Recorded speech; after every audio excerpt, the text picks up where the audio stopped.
Welcome to our LPPD Principles and Practices video series. In this video, we will learn how LPPD practices helped Paul Biotech, Pella, and Caterpillar improve their ability to learn and reuse that knowledge to improve product development performance. The ability to learn and then apply what you learned to innovate and improve underlies both great products and great organizations. I think that learning consists of three essential phases: discovery, capture, and then the successful application of that new knowledge.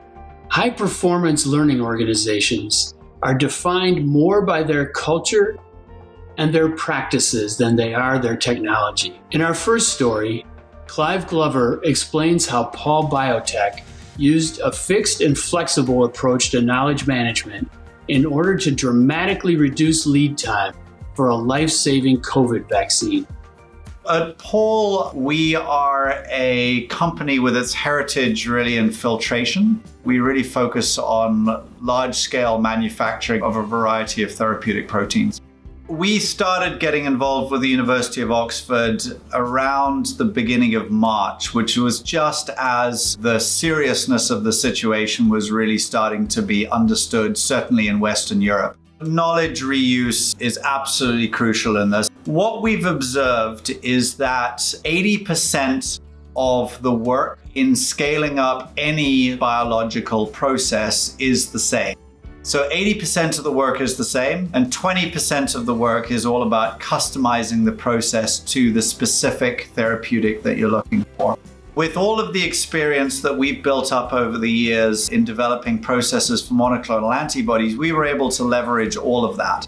Around about 2 years ago, what we did was we decided that we were going to formalize a lot of this experience that we'd developed over time. And so we put together a couple of Kaizen events where we essentially took all of that learning we had gained. We came up with these standardized manufacturing processes targeted towards specific therapeutic types. So for example, we had a standardized manufacturing process for a monoclonal antibody. We had a standardized manufacturing process for a viral vector therapeutic. Basically, what we put together during those Kaizens was a standard equipment list, a standard process flow diagram, and probably what was most important was a standardized set of single-use manifolds that allow you to connect all of the unit operations together. I think there were two critical things that really made these Kaizen events very successful. So the first thing that made them very successful was making sure that we had a cross-disciplinary team of people involved with that. The second thing that made them very successful was making sure that those teams were all in the same room and were 100% dedicated to the task. I think underpinning any of these process design pieces is a very comprehensive and detailed value stream map.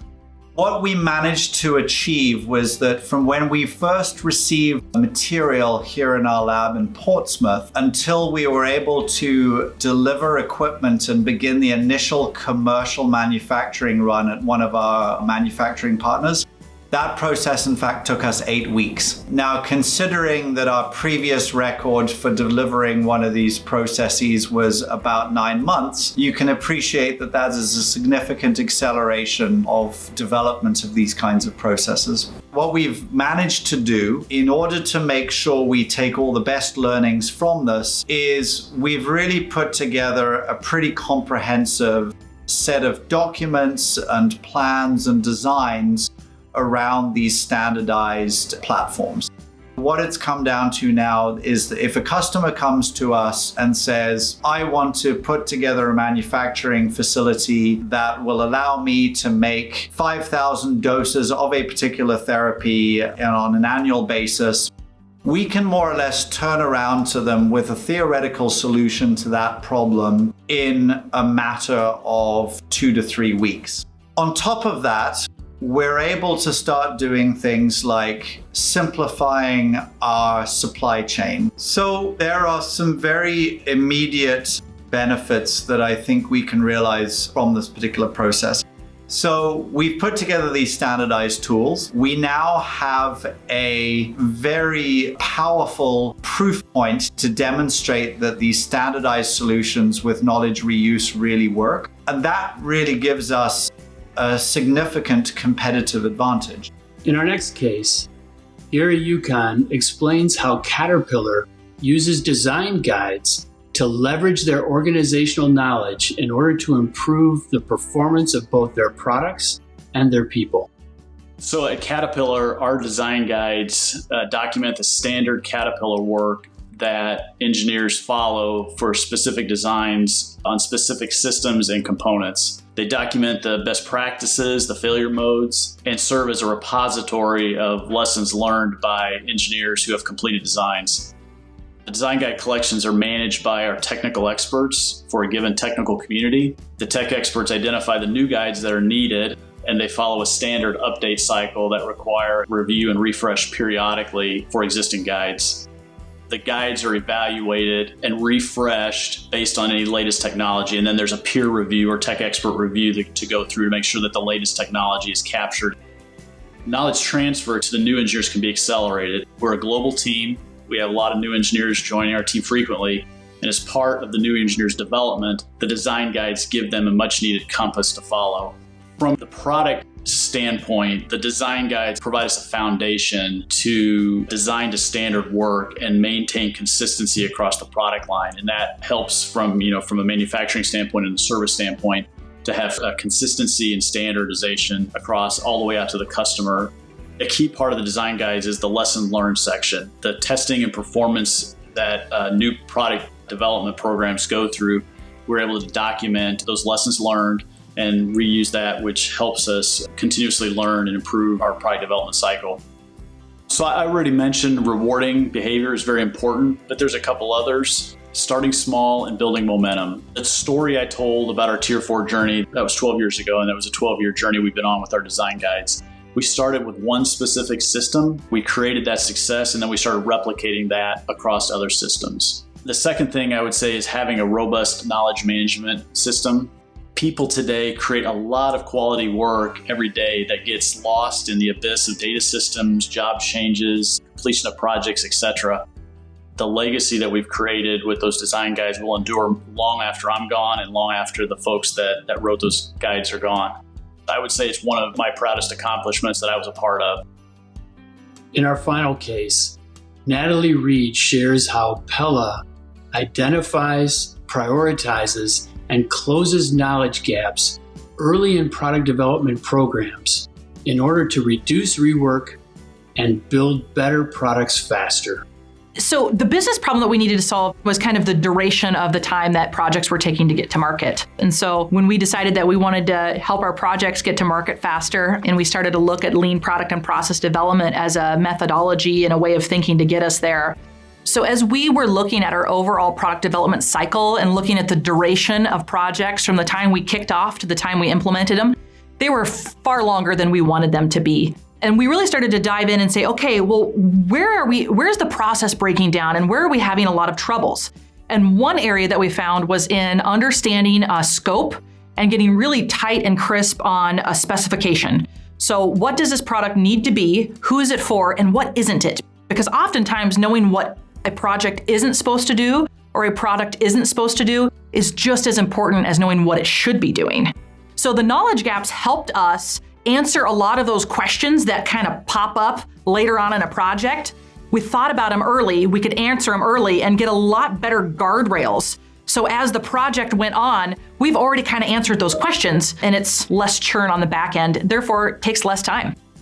So knowledge gaps is a tool that we've started to use in our product development process towards the beginning of a product launch or a process launch. That really helps us start to talk about what are the important things to understand early on that can drive better results later on.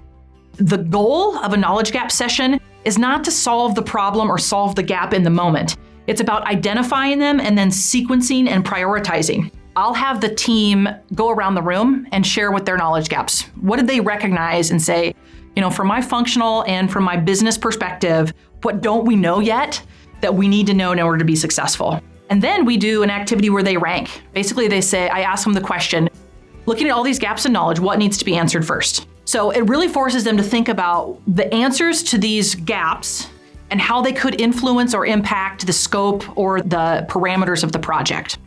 Personally, I really enjoy the knowledge gaps session because it asks people to think critically about the work in front of them.